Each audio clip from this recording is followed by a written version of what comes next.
Ok, pessoal, é a segunda vez que eu gravo esse vídeo hoje, porque eu já fiz o vídeo e acabei não gravando. Mas vamos lá, agora eu tô gravando, né? Então, o que que a gente tem, né? Então, a gente tem um paciente e a gente consegue saber mais ou menos o porte dele, ó, grande porte, 25 a 30 quilos.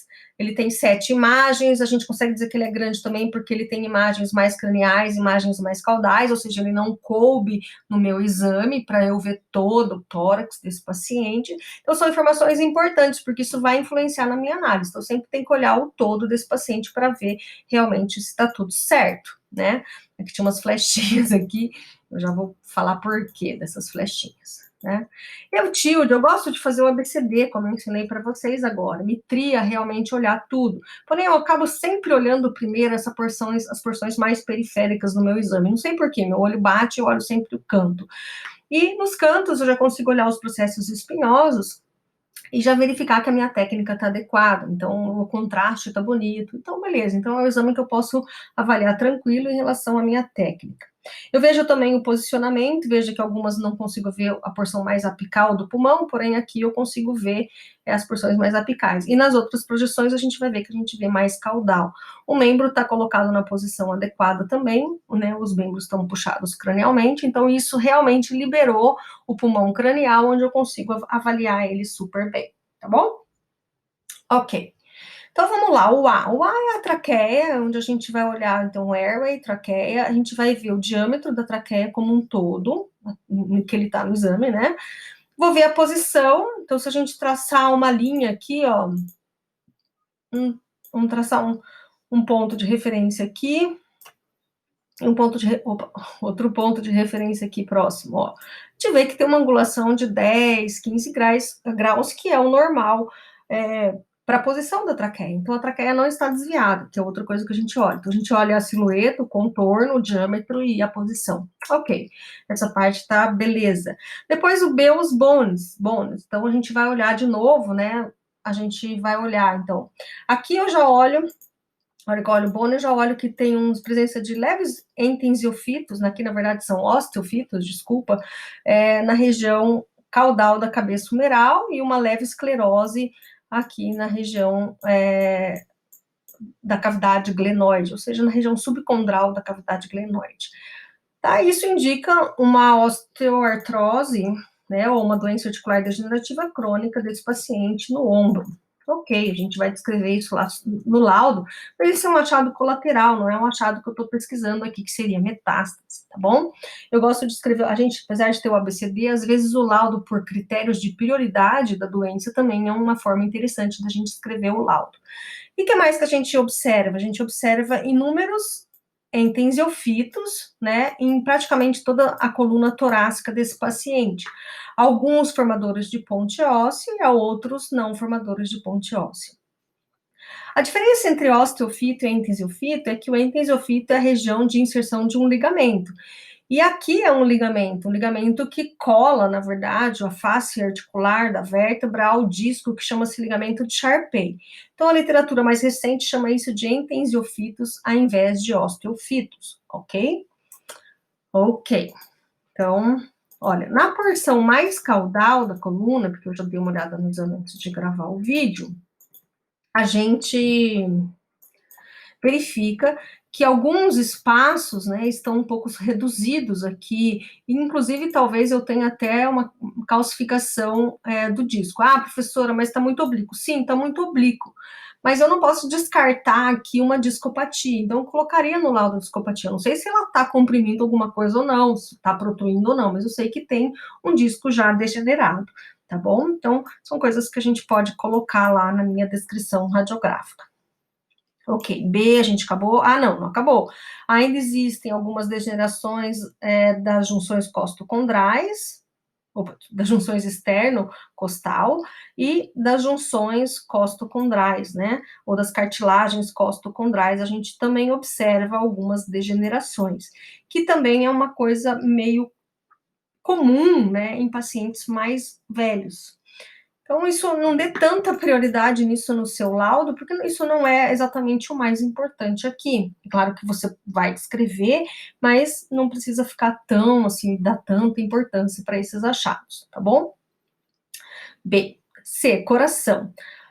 O que a gente vai avaliar? Primeiro, eu vejo bem o coração, é uma coisa importante. Vi bem o contorno do coração em praticamente todas as projeções, eu consigo ver bem. Então, já descarto, por exemplo, efusão e pulmão, mas a gente vai falar nisso, vai olhar isso depois também. Segundo, é o tamanho do coração. Até dois espaços intercostais. Ele até está um pouco pequeno, tudo bem que um coração de um tórax mais profundo, ele é mais afilado, mas me incomodou um pouco até. O coração, para mim, está até um pouco pequeno, inclusive a veia cava está um pouco reduzida em seu calibre, que pode indicar desidratação e hipovolemia. Eu não vou claramente colocar microcardia nesse laudo, porque algumas eu consigo ver que o coração está um pouquinho maior, mas você veja que o tamanho, o diâmetro da veia cava persiste reduzido. Lembrando que a respiração interfere também nesse diâmetro, porém não reduzido quanto isso. Então, até suspeita-se de uma hipovolemia aqui, né? Como eu disse, desidratação. Uma coisa que me incomodou é essa pontinha aqui, porque daí eu vou olhar os contornos, né? E vejo se existe alguma projeção. Acho que só nessa projeção lateral esquerda eu vejo essa pontinha. Mas nessa projeção, bem nessa região mais caudal, esse filme está rodado. E eu não confirmo esse achado, ó, em outras projeções, né? Ó, tá vendo? Eu não confirmo esse achado de abaulamento na região do átrio esquerdo. Então, é realmente só um artefato mesmo de imagem. Ou seja, o coração tá normal para reduzido. O que você pode colocar no laudo? Tenho visto alguns laudos americanos, né, nesses sites que a gente tem por aí, eles colocam lá spanning em 2,5 espaços intercostais. Você poderia colocar que o tamanho do coração não ultrapassa 2,5 espaços intercostais e não é maior do que 50% da profundidade da cavidade torácica, que ele se encontra normal e não tem nenhum abaulamento, tá?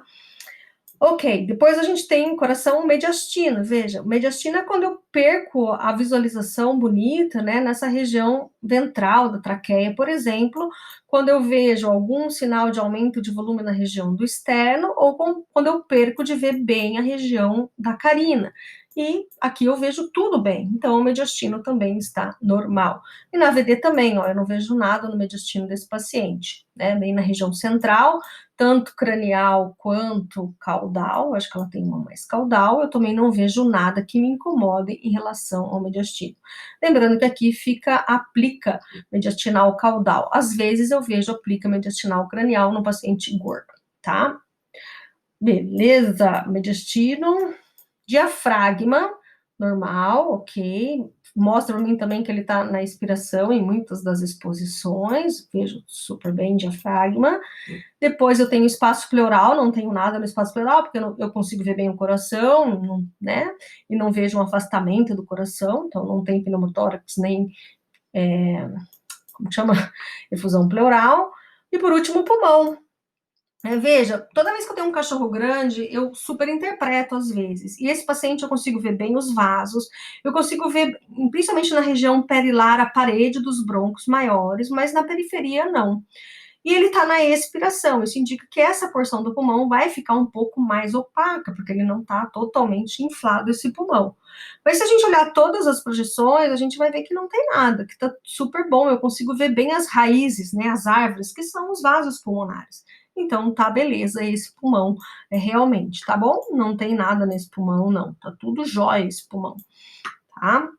Deixa eu ver aqui, mais temos alguma coisa? Ok. É isso mesmo, pessoal. Eu sempre dou um final, assim, de novo, uma olhada na parede e alguma outra coisa, e aqui eu vejo também o abdômen cranial, para ver se tem alguma coisa que me chama atenção. Tá? Então, concluindo, esse paciente tem espondilose deformantes multifocais, formadoras ou não de ponte ósseas nas coluna torácica, sinais de redução de espaços intervertebrais nos segmentos mais caudais da coluna torácica, que pode estar relacionado à vértebra anticlinal ou pode estar relacionado à discopatia. Eu colocaria lá discopatia ou não, tá? E degenerações costocondrais e das esternebras estão relacionadas com a idade desse paciente. Eu não vejo nenhum sinal de metástase. Lembrando que as metástases eu tenho que sempre olhar nos cantinhos do pulmão para ter certeza que não tem nada. Ok? Beleza? Fechamos esse vídeo.